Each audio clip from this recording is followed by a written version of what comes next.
आज हमारी परेशानियां इतनी बढ़ गई हैं कि हम घर में बाहर हर जगह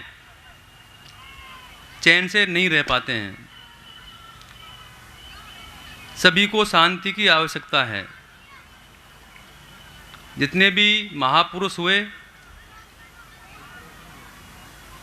राजा महाराजा हुए, उद्योगपति हुए, सभी को शांति की आवश्यकता है। पर मेरे प्रेमियों, शांति मिलती नहीं। हम सत्संग में आते हैं, आप लोग सत्संग में बैठे हो, लेकिन हमारा दिल दिमाग विषम परिस्थितियों में घिरा हुआ है। दिमाग में हमारे उलझने हैं, चिंताएं चल रही हैं। हम यहाँ बैठे हैं पर हमारा ध्यान कहीं और है। कल क्या होगा, किसी को बीमार है, किसी का अदालत में केस है, इस तरह की अन्य अन्य बातें हमारे दिमाग में चलती रहती हैं। किसी को लेना है, किसी को देना है। मेरे प्रेमियों, इसमें बाहर कैसे निकला जाए, हमारे मन का संशय कैसे दूर हो, हमारा मोह कैसे भंग हो, हम सब इसकी तलाश में रहते हैं। परमात्मा का नाम शांति देने वाला है। ये बड़ा पावन नाम है। यह जेठ की दोपहरी में धरती पर जा रहे पथिक को शांति देने वाला घना वृक्ष की छाया की तरह है। मेरे प्रेमियों, पाताल से लेकर ब्रह्मलोक, पाताल से लेकर ब्रह्मलोक तक, कीट से लेकर वृक्ष तक, अतीत से लेकर वर्तमान तक, भविष्य को देखें।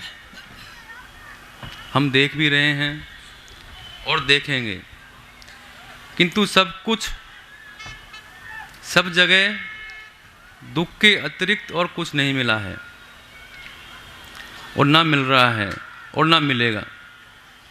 हम अनंत काल से अनंत अनंत योनियों में दुखों से छुटकारा पाने वाले अनंत प्रदान करने के पश्चात भी दुख के भयंकर जाल से अलग नहीं हुए हैं। और मेरे प्रेमी होते भी कैसे? जब तक अनित्य माइक में आवागमन चालू है, ब्रह्मलोक से पाताल तक, कहीं भी 14 लोकों के अंदर चले जाइए मेरे प्रेमियों, कुछ भी संग्रह कर लीजिए, किंतु वो सब सपने की तरह है। एक भिखारी सड़क के फुटपाथ पर रहकर स्वप्न अवस्था में अपने आप को राज सिंहासन पर देखता है। उसके साथ अनेकों सेवक, मंत्री, संतरी खड़े हैं, जय जयकार हो रही है। मेरे प्रेमियों, उसका सपना सिर्फ 2 घंटे का, 3 घंटे का है, और आंख खुलेगी फिर हम वहीं आ जाएंगे। मेरे प्रेमियों, हमारा सपना मान लें कि 100 वर्ष का है, अधिक से अधिक 100 वर्ष मान लेते हैं। ब्रह्मा तक नियत समय तक ब्रह्मलोक में निवास करते हैं मेरे प्रेमियों, फिर पुनः काल के गाल में समा जाते हैं। फिर दूसरे की बात तो कहनी क्या। जेल का अपराधी किसी भी क्लास में रहे, मेरे प्रेमियों, वो अपराधी कहलाया जाता है। यहाँ के सब कार्य वैसे ही हैं जैसे निश्चित समय के लिए एक सुंदर धर्मशाला में रहने वाला मनुष्य करता है। जैसे एक मनुष्य अपने पिता की आज्ञा लेकर एक सुंदर नगर में जाता है, थोड़ा धन लेकर कोई काम करेगा और पिता को संतुष्ट करेगा, एक धर्मशाला में स्थान पाता है, किंतु वह मूर्ख बच्चा अपने उद्देश्य को भूल जाता है और सारा धन उस धर्मशाला को सजाने में लगा देता है, यह जानते हुए कि एक दिन मुझे ये छोड़कर जानी पड़ेगी। उसके बावजूद भी अपना सारा धन, मेहनत उसमें लगा देता है। मेरे प्रेमियों, अंत में परिणाम यही होता है। पिता की आज्ञा के अनुसार कार्य न कर पाने से वह अनेक कष्टों का पात्र बन जाता है। एक योग्य पिता का पुत्र होते हुए भी पग पग पर अपमानित होता है। हमारा भी यही हाल है। जैसे मेरे प्रेमियों, हम कहीं सरकारी नौकरी करते हैं और सरकार हमें किसी कार्य से बाहर भेजती है। हम हफ्ता 10 दिन वहाँ रहकर आते हैं, सरकार हमें टीए डीए सब देती है और वापस आए वहाँ से, हमारे अधिकारी ने पूछा कि आपको जो काम भेजा गया आपने काम किया? अगर आप कहें कि नहीं जी वो तो मैं नहीं कर पाया, तो मेरे प्रेमियों क्या होगा? आप नौकरी से सस्पेंड कर दिए जाओगे। वही हाल हमारा है मेरे प्रेमियों। भगवान ने जिस कार्य के लिए हमें यहाँ पर भेजा है वो कार्य हम यहाँ नहीं कर रहे हैं और भगवान तुमसे जवाब अवश्य मांगेगा। मैं हमेशा बोलता हूँ कि भगवान से जब आपकी मुलाकात होगी, उस यमराज से आपकी मुलाकात होगी, तो वहाँ ये सवाल पूछा जाएगा। अखिल कोट ब्रह्मांड नायक भगवान नारायण की आज्ञा है मेरे प्रेमियों, और हम चेतन रूप हैं, सुंदर रूप। ये सुंदर नगर रूप जो है मृत्यु लोक है, और धर्मशाला देव दुर्लभ मानव शरीर को प्राप्त हुए हैं, जहाँ से भगवत प्राप्ति रूप कार्य सुंदर रूप से मिलता है। 50-100 वर्ष उम्र को मेरे प्रेमियों थोड़ा धन समझिए, वो धन हमें मिला है कमाने के लिए। इस थोड़ी धनराशि से हमें लखपति बनना है। भगवत भक्ति धन मिलने के बाद गरीब होकर दुख भोगने की संभावना नहीं है, यह अकाट सत्य है मेरे प्रेमियों। उस धन को हम इकट्ठा कर लें, भगवान के नाम का धन। मेरे प्रेमियों, एक राजा था, बड़ा न्यायप्रिय दयालु राजा था, जहाँ साधु संतों को भरपूर मान सत्कार मिलता था, सब प्रजा सुखी थी। एक दिन उस राजा के दरबार में एक अघोरी साधु आया, आवाज़ लगाई हर हर महादेव की।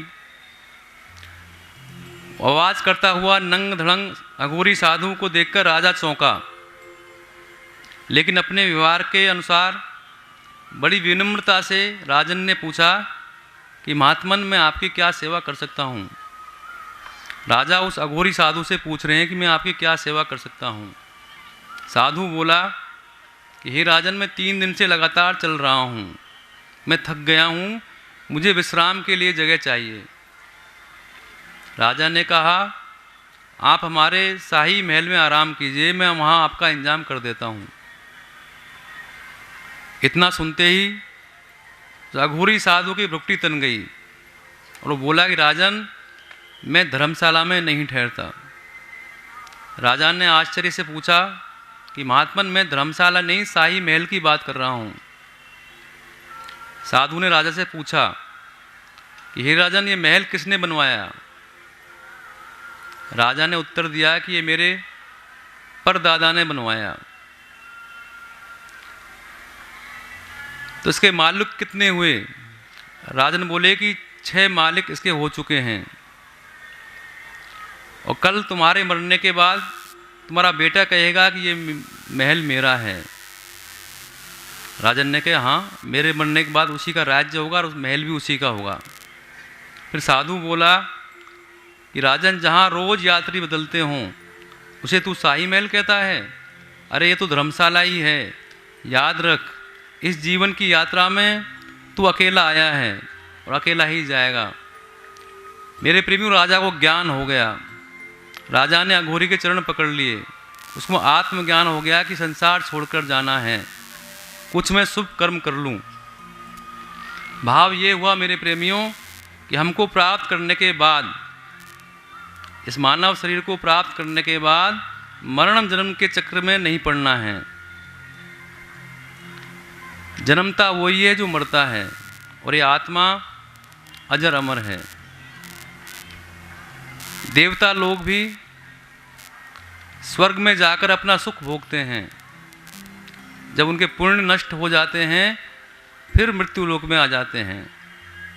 क्षीणे पुण्य मृत्यु लोकम विसंति। जब उनके पुण्य क्षीण हो जाते हैं तो फिर वापस मृत्यु लोक में आ जाते हैं, कोई स्थायी निवास उनका नहीं है। भगवत प्राप्ति के लिए मनुष्य की योनि ही सर्वश्रेष्ठ है। इसीलिए देवतागण भी धरातल पर आना चाहते हैं।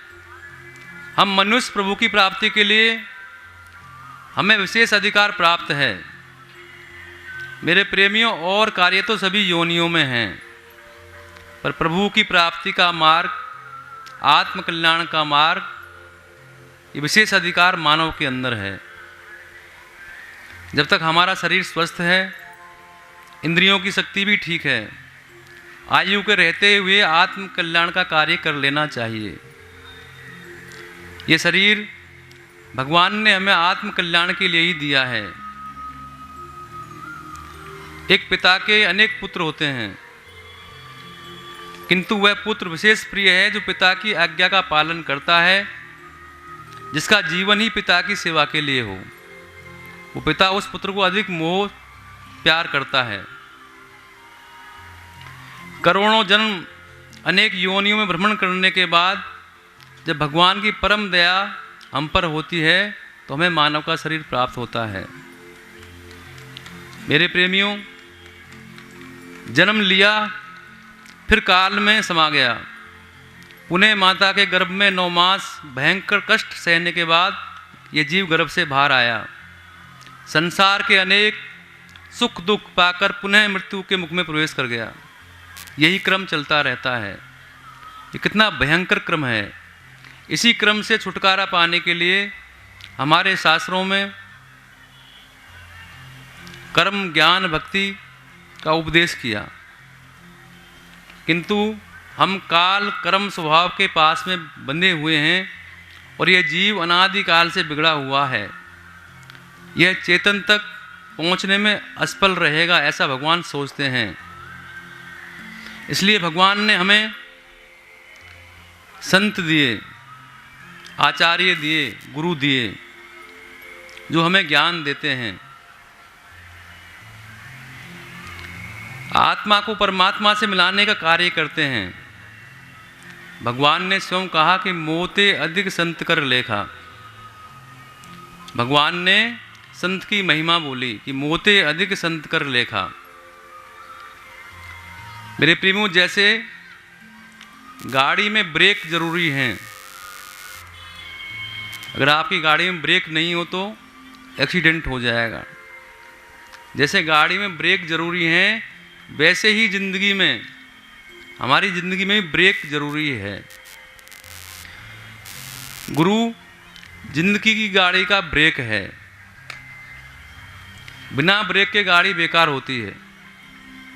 जिंदगी में सभी को गुरु आवश्यक है, फिर चाहे वो मिट्टी का द्रोणाचार्य ही क्यों न हो, पर गुरु बनाना जरूरी है। मेरे प्रेमियों, गुरु एक तरह से फैमिली डॉक्टर की तरह है, जो मन का इलाज करता है, जो आपके मन का इलाज करता है। तन तो कभी कभी बीमार होता है, पर मेरे प्रेमियों, मन सदा बीमार रहता है। इसकी औषधि गोली नहीं, सदगुरु की बोली है। गुरु जीवन में, अगर जीवन में सच्चा गुरु मिल जाए तो मेरे प्रेमियों, प्रभु की कृपा समझिए। विवेक्षण जी भी यही कहते हैं कि अभिमोह भाव भरोसा हनुमंता, बिन हरि कृपा मिले नहीं संता। गुरु मिल जाए तो जीवन में बाहर आ जाती है। हमारे जीवन में आनंद ही आनंद बरसने लगता है। हमारे जीवन में आनंद की बहार आ जाती है। गुरु हमें वो मार्ग प्रशस्त करता है, भगवान से मिला देता है, जो हमारा असली पिता है। तो हमारे जीवन में आनंद की बहार लानी है तो हमें गुरु की शरण में जाना चाहिए।